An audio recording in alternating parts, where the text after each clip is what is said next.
Michael Olise, Kylian Mbappé. The moment Olise receives the ball between England's midfield and defense, Mbappé doesn't even look at him. He just runs. No signal, no shout, no hesitation. Click on the screen only tells you part of the story. Here's Mbappé, he's going to score, he does score, it's 4-3! Olise threads a pass through a gap that shouldn't exist. Mbappé is already there. One touch. Great acceleration goal. Great pass by Olise, great finish by Mbappe. It looked less like two footballers making a decision and more like two minds sharing the same thought. The connection between Olise and Mbappe is second to none. Quick 1-2s between them. By the end of the 2026 World Cup, that connection had produced 5 goals together, more than any partnership in the tournament. Every opponent knew exactly what France wanted to do. Every coach spent days preparing for it, and somehow nobody could stop it. So how did Michael Olise and Kylian Mbappé become the deadly duo that completely broke the 2026 World Cup? Let's get into it. Olise showed up to this World Cup off the back of a Bundesliga season with 55 goal contributions. He definitely has pedigrees, played, won leagues, of course, won a league with Bayern Munich.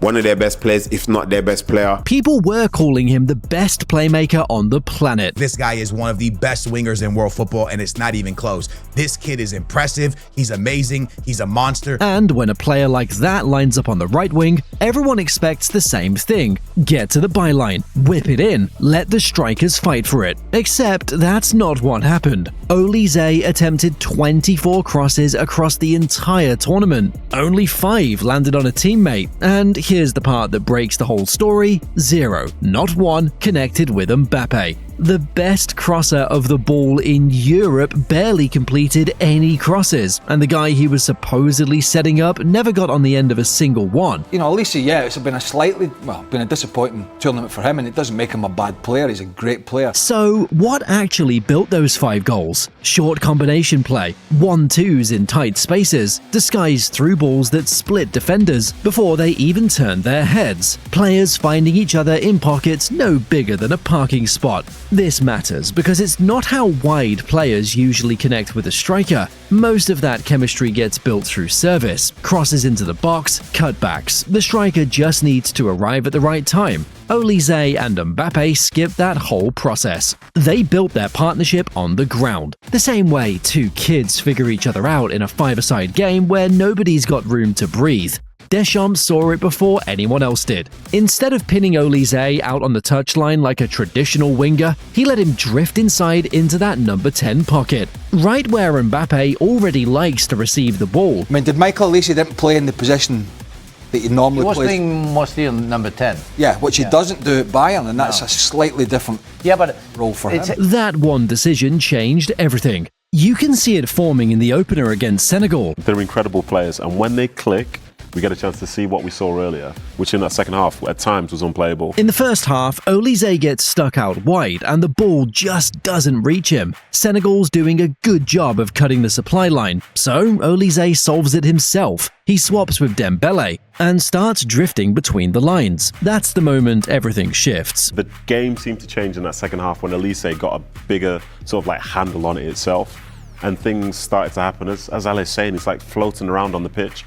He was basically conducting the game in that second half. Not long after, the first assist happens, and it's not a cross. It's a pass threaded through a gap that barely existed, timed perfectly for Mbappe's run behind the back line. Someone that can put a ball that legitimately breaks the back line, and all Mbappe has to do is pretty much place it. There is really no other work he has to do than place the ball, and that's exactly what he does. So if it wasn't service from the wing, what exactly were these two doing that nobody else in the tournament could copy? Here's the thing about Olise that made him different from every other winger at this tournament. He doesn't need time on the ball. Most creative players need a second, maybe 2, to scan the field before they decide what to do. Olise's first touch already tells him where the gap is. He's processing the picture before the ball even settles. So instead of taking that extra touch, instead of squaring up and floating something into a crowd of bodies, he plays one pass into space that doesn't look open yet. And here's the part that made defenders look silly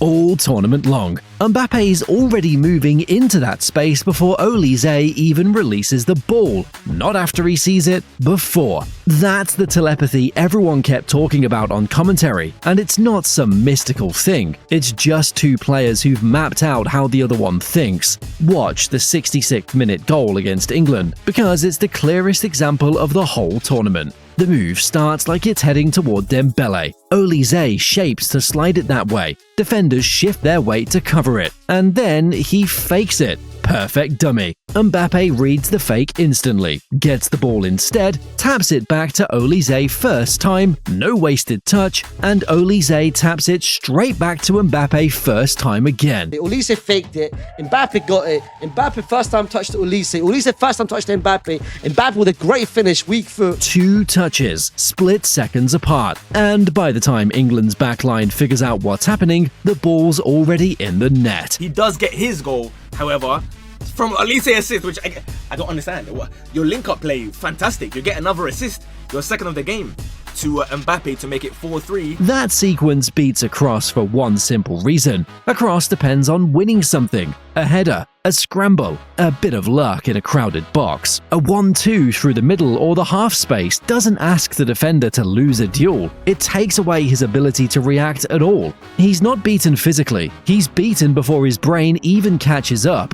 Go back to the Senegal game one more time, but look at it differently now. That first assist wasn't just a pass into space, it was a ball threaded directly between two centre-backs, on the ground at the exact pace needed for Mbappe to run onto it without breaking stride. I think the first goal for Mbappe, the ball is from Olise and the ball is elite. It's as good as it comes, which is why Mbappe is able to take the finish first time. Not a chip, not a cross. A ball rolled through a gap that most players wouldn't even attempt because the margin for error is basically zero. When is the last time that you've seen someone put a ball that Olise puts in for the first goal? Like when's the last time you've seen something like that? This is where the tactical shift really shows up. France stopped using Olise like a winger somewhere around this point. A winger lives on the touchline, gets the ball wide, looks to cross or cut inside. Olise became something else entirely. A free operator, living in the half spaces, never out wide long enough for a fullback to just mark him, never central enough for a midfielder to pick him up cleanly, just constantly floating in that pocket between the lines, where nobody's job is technically to stop him.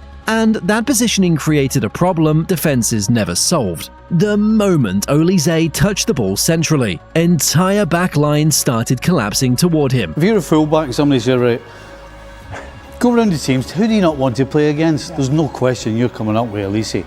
I mean, it's one of those positions, and the thing he does, and we saw it best on his second goal, you know what he's doing.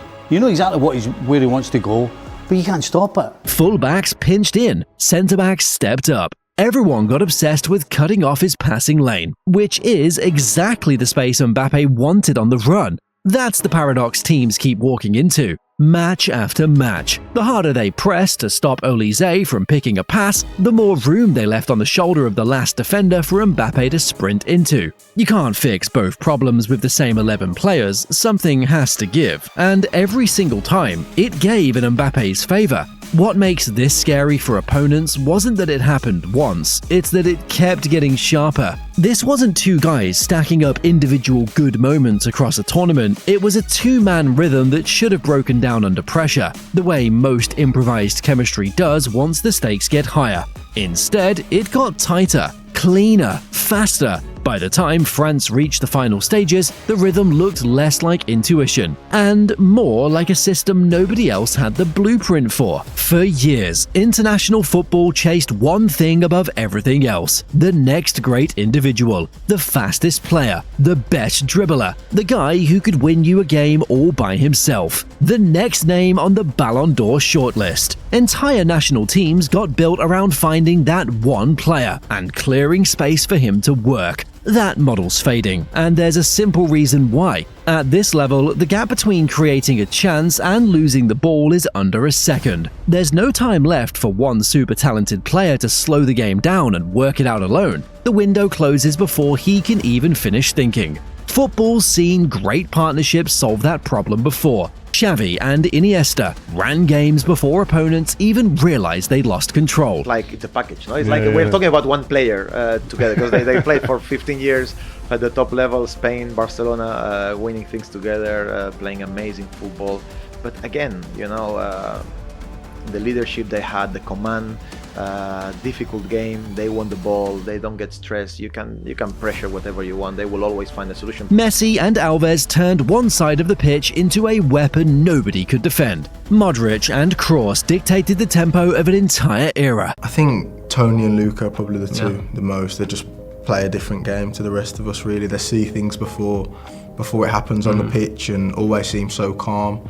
Technically, they won't really make any mistakes, do the basic things unbelievably well. But every one of those partnerships got built the same way. Years of training together, same club, same coaches, thousands of repetitions on the same grass. Olise and Mbappé didn't have that. This wasn't years of shared training pitches. This was two international teammates building a working relationship in real time, tournament by tournament, match by match, with barely any time together outside of camp. And that stat from earlier still says it all. 5 crosses landed out of 24 attempted. 0 of them found Mbappé. And still, 5 goals built between them by the end of the tournament. That's the proof. The connection was never about service into the box. It was about vision and timing on the ground. 2 players solving the same puzzle a half-second faster than anyone defending them. By the end, defenders weren't trying to stop the pass or the run separately anymore.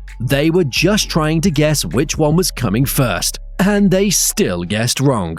France didn't win by overpowering teams. They won by forcing defenders to choose between 2 impossible options, over and over, every single time. Subscribe for more breakdowns like this one, and drop a comment. Which partnership in football history do you think comes closest to what Olise and Mbappé built in 2026?